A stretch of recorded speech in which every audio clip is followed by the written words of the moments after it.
میں نے ایک خفیہ راستہ معلوم کر لیا ہے اور اسے کھولنے اور بند کرنے کا طریقہ بھی۔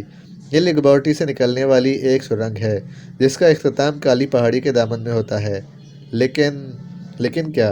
میں اس راستے کو کھول تو سکتا ہوں لیکن اس سے باہر نہیں جا سکتا کیونکہ میرے جسم کے اندر مخصوص چپ لگائی گئی ہے۔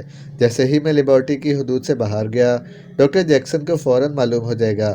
اس لیے یہ ہو سکتا ہے کہ تم یہاں آ جاؤ اس سرنگ میں، اور میں فارمولہ ساتھ لے آؤں گا۔ تم اس کی کاپی بنا لینا اور رقم مجھے دے دینا۔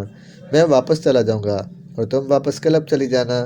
اس طرح کام بھی ہو جائے گا اور کسی کو معلوم بھی نہ ہو سکے گا، ڈاکٹر ولسن نے کہا۔ تو میڈم جیفری نے عمران کی طرف سوالیہ نظروں سے دیکھا تو عمران نے فوراً ہی اس بات میں سر ہلاتے ہوئے ڈاکٹر ولسن کی تجویز منظور کر لی۔ ٹھیک ہے، لیکن یہ کس وقت ہوگا؟ کم سے کم وقت بتاؤ، میڈم جیفری نے کہا۔ تمہیں اس کالی پہاڑی تک پہنچنے میں 2 گھنٹے لگ جائیں گے، اس لیے 2.5 گھنٹے بعد تم اس سرنگ میں داخل ہو جانا۔ میں وہاں پہنچ جاؤں گا۔ سرنگ میں اندھیرا ہوتا ہے اس لیے مخصوص ٹارچ میں لے آؤں گا، ڈاکٹر ولسن نے کہا۔ اوکے، اب سے 2.5 گھنٹے بعد میں وہاں پہنچ جاؤں گی۔ ڈن، میڈم جیفری نے کہا۔ ڈن، دوسری طرف سے کہا گیا تو میڈم جیفری نے ریسیور رکھ دیا۔ آپ $50 لاکھ کا چیک اور وہ کیمرہ مجھے دے دیں، میں اس کی فلم بنا کر یہاں تمہیں لا دوں گی۔ سوری، میں ساتھ جاؤں گا تاکہ پہلے میں یہ یقین کر سکوں کہ جس فارمولے کی فلم بنائی جا رہی ہے وہ AV ریز W ریز کا ہی فارمولہ ہے یا نہیں، کیونکہ ہمیں ہر طرف سے ہوشیار رہنا پڑتا ہے، کوئی دوسرا فارمولہ بھی دیا جا سکتا ہے۔ عمران نے کہا تو میڈم جیفری نے بے اختیار ایک طویل سانس لیا۔ آپ واقعی بے حد ذہین آدمی ہیں، میرے ذہن میں بھی یہ بات آئی تھی۔ بہرحال ٹھیک ہے، آپ چیک لکھ کر مجھے دے دیں تاکہ میں جیپ تیار کراؤں اور ہم یہاں سے روانہ ہو جائیں۔ ہمیں لمبا چکر کاٹ کر اس پہاڑی تک پہنچنا ہے، میڈم جیفری نے کہا تو عمران نے جیب سے چیک بک نکالی اور اس میں سے ایک چیک علیحدہ کر لیا۔ چیک آپ کے نام ہوگا یا ڈاکٹر ولسن کے نام؟ میرے نام، میڈم جیفری نے مسکراتے ہوئے کہا تو عمران نے اس بات میں سر ہلاتے ہوئے چیک پر اندراجات کرنے شروع کر دیے۔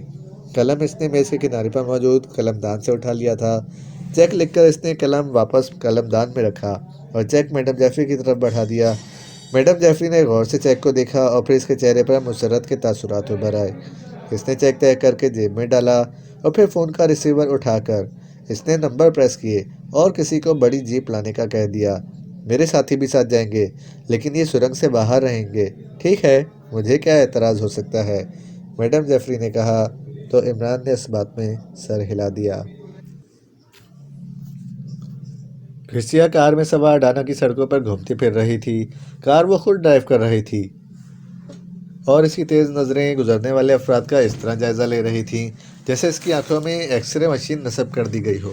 وہ ایک مڑ کر آگے بڑھ رہی تھی کہ اچانک ایک دیوار کی اوٹ سے نکل کر ایک آدمی نے اس انداز میں ہاتھ لہرایا جیسے اسے رکنے کا کہہ رہا ہو، تو کرسیا نے کار کو سائڈ پر کرتے ہوئے سڑک کے آخری کنارے پر لے جا کر روک دیا تاکہ سڑک پر گزرنے والی ٹریفک ڈسٹرب نہ ہو۔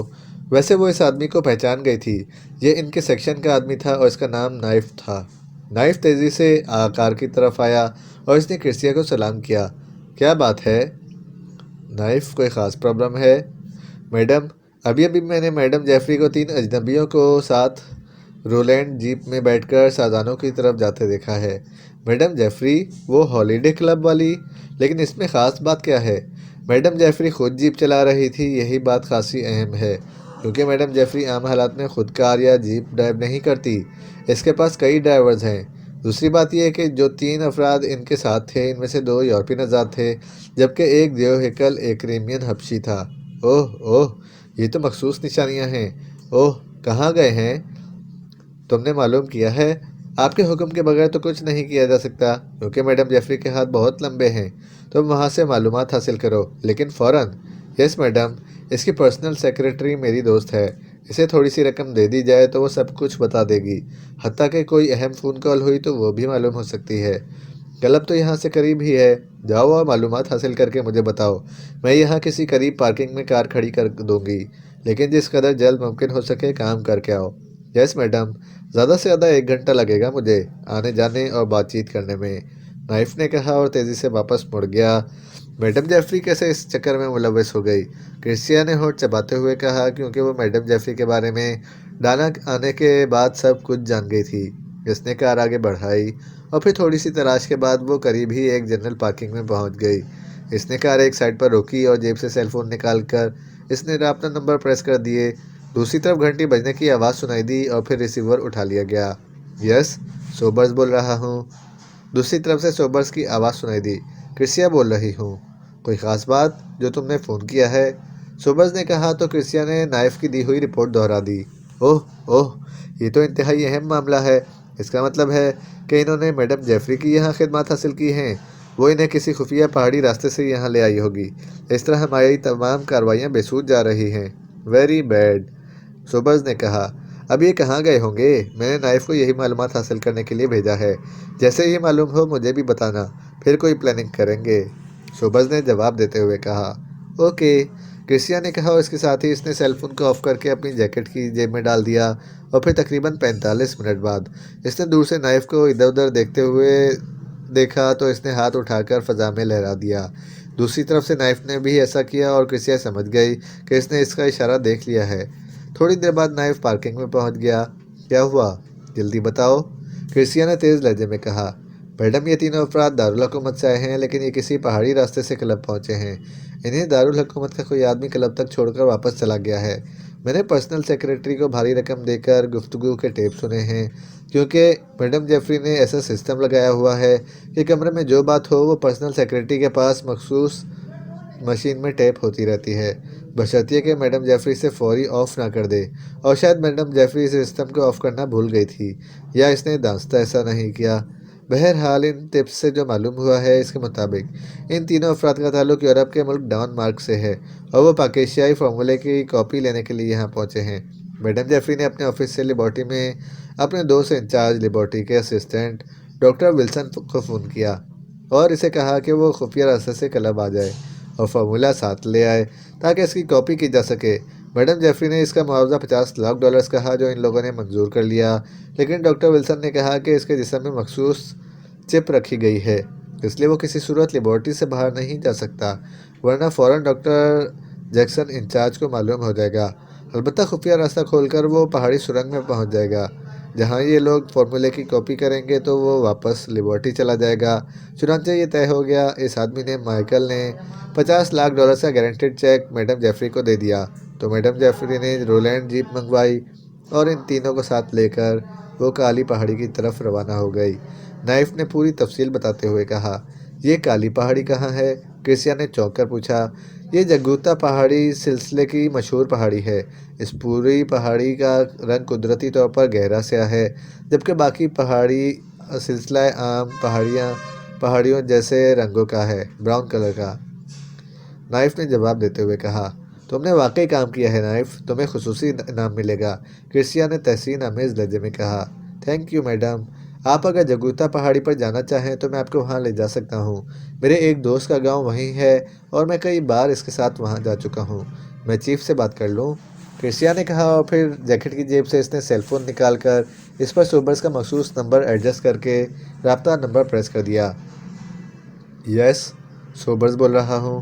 کرسیا بول رہی ہوں، کرسیا نے کہا اور پھر اس نے نائف کی دی ہوئی معلومات دہرا دیں۔